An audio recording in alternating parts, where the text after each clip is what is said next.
Visualising the nation. 18-19 century में जो artist होते थे उन्होंने सोचा कि क्यों ना नेशन को विजुअलाइज किया जाए, मतलब नेशन का स्वरूप दिया जाए। जैसे कि यदि हम बात करें हमारे प्यारे भारत की, तो भारत को किसे रिप्रेजेंट किया जाता है? भारत माता से।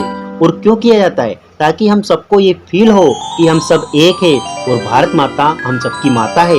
ठीक इसी तरह से जो यूरोप के आर्टिस्ट थे उन्होंने भी अपने अपने नेशन को रूप देना शुरू कर दिया, अलग अलग फीमेल फिगर के साथ, जिन्हें एलिगोरीज भी कहा जाता था, ताकि लोगों में यूनिटी बनी रहे। जैसे कि फ्रांस की एलिगोरी थी मरियन, और इसी तरह से जर्मनी की एलिगोरी थी जर्मेनिया।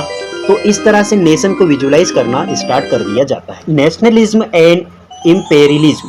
नेशनलिज्म को तो हम शुरू से ही पढ़ते हुए आ रहे हैं। इसका मतलब होता है कि देश के प्रति देशभक्ति की भावना, देश के लिए प्यार होता है, यही तो नेशनलिज्म होता है। तो होता क्या है, 19वीं सेंचुरी के एंड तक जो नेशनलिज्म की फीलिंग होती है वह कन्वर्ट होने लगती है इम्पेरियलिज्म में। इम्पेरियलिज्म का मतलब होता है साम्राज्यवाद, मतलब कोई बड़ा नेशन छोटे छोटे नेशन को कैप्चर करने लगे और अपनी टेरिटरी को एक्सपेंस करने लगे, इसी को इम्पेरियलिज्म बोला जाता है। इसी से रिलेटेड एक केस स्टडी है जो कि बाल्कन्स रीजन की है। बाल्कन्स एक जगह थी यूरोप के अंदर जो कि ऑटोमन एम्पायर के अंदर आती थी।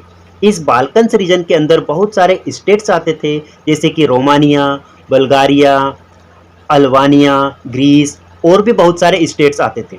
अब क्या होता है कि ऑटोमन एम्पायर कमज़ोर होने लगता है। इस कारण से जो बाल्कन्स रीजन के जो स्टेट्स थे वह अपने आप को इंडिपेंडेंस करने लगते हैं, मतलब अपनी अलग अलग कंट्रीज़ बनाने लग जाते हैं। ये सारी कंट्री आपस में एक दूसरे से जलती थी, जैसे हर कंट्री कि यही चाह होती है कि उसका डोमिनेशन रीजन सबसे बड़ा हो, जिस वजह से ये सारी की सारी कंट्रीज़ आपस में लड़ने लगती है अपने पार्ट को एक्सपेंस करने के लिए। इन सबको देखकर जो बड़ी बड़ी कंट्रीज़ होती है, जैसे कि रशिया है, जर्मनी है, इंग्लैंड है, ऑस्ट्रो हंगरी है, इनको भी लालच आ जाता है और वह भी इस लड़ाई का पार्ट बन जाते हैं, और यही कारण बनता है फर्स्ट वर्ल्ड वॉर का। तो दोस्तों, आई होप आपको हमारा इस चैप्टर को एक्सप्लेन करना का तरीका पसंद आया होगा। यदि आपको चैप्टर अच्छा लगे तो प्लीज़ चैनल को सब्सक्राइब और वीडियो को लाइक ज़रूर कर दीजिए, और अपने दोस्तों को वीडियो को शेयर करना बिल्कुल भी ना भूलें। धन्यवाद, थैंक यू। मिलते हैं आपसे अगले चैप्टर में।